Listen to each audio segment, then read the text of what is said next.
tin.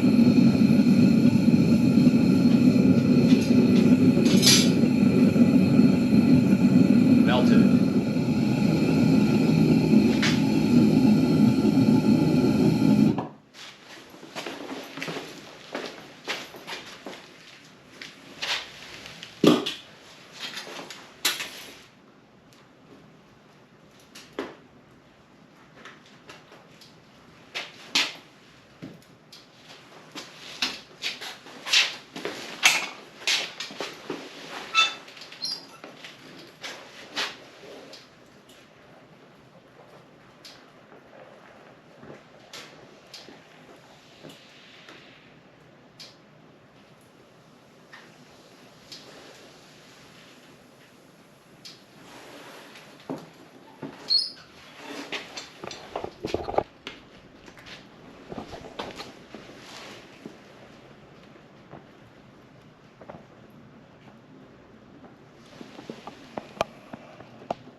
Show you, this is the end of the mortal remains of the sand core that we put together. Actually, a longer one that I had used, and you can see that the part that was in the actual piece has all turned to dust and just it falls out just like that.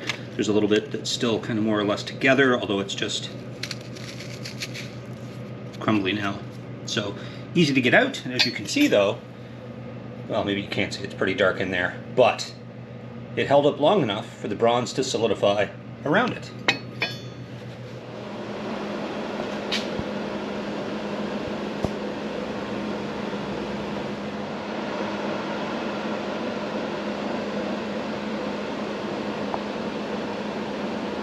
Just before I slice the excess bits off the Sauroter here, just a closer look. The casting went really well, perfectly. In fact, you can see the remains of the sand core here that would have been about like that in the mold, and then when you take it out, as I said, all of this sand that had been mixed with molasses, etc., disintegrated, but held up long enough for the bronze to cool around it. And I'll have to get calipers out and measure how thick the walls are, but they're probably 2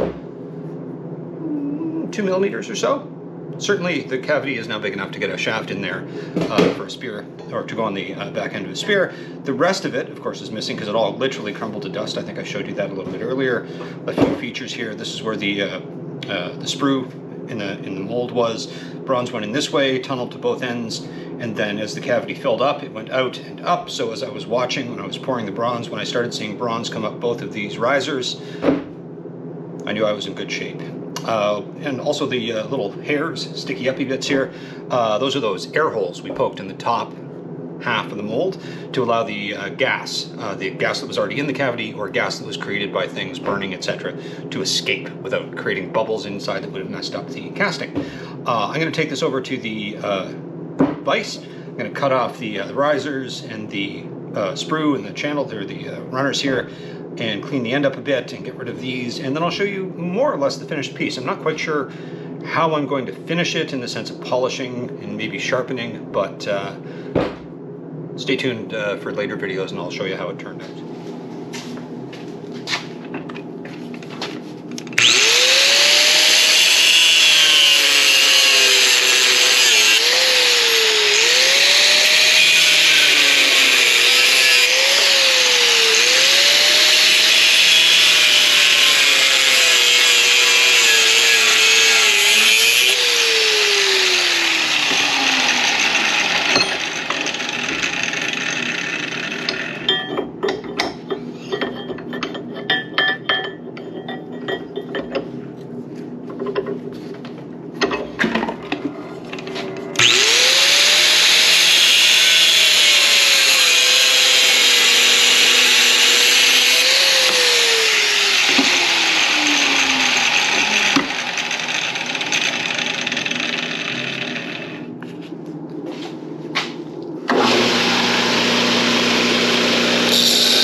still warm from the grinder. That's why I'm still wearing the gloves here, quite warm in fact. And I'm happy with that. That turned out just fine compared to some of the earlier experiments or earliest experiments we did.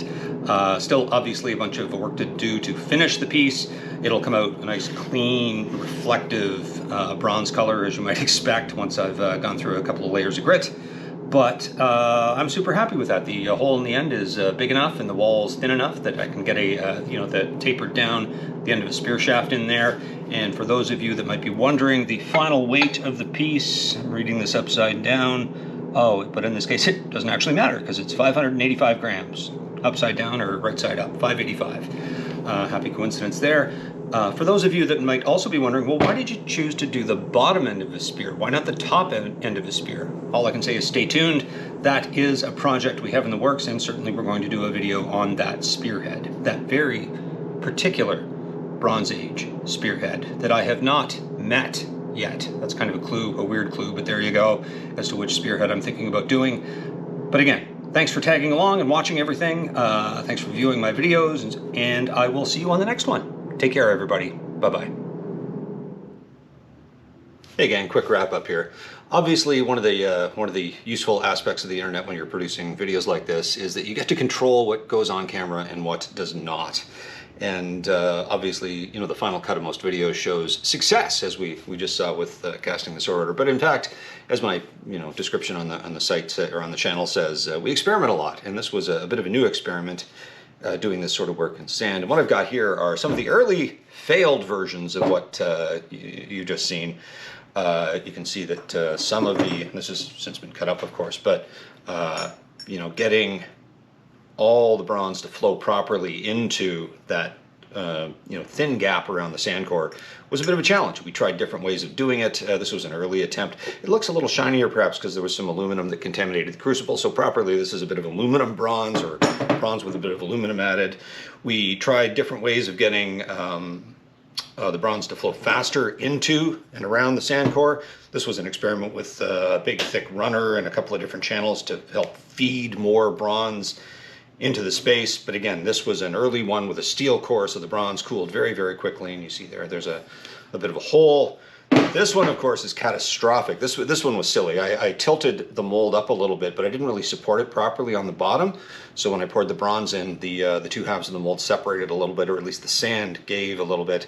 And so, of course, you see here that the bronze flowed out in all kinds of crazy directions and still didn't fill in properly. Although, in some ways, this was a success because it was our first thin-walled casting. So that told us we were going in the right direction. This is the one just before our successful cast, and again with the thin walls, but it didn't flow in all the way to the end. But again, steps in the right direction. So try again, I guess, is the clear message there. And in spite of what you see and how easy it might look on a video, ain't always so.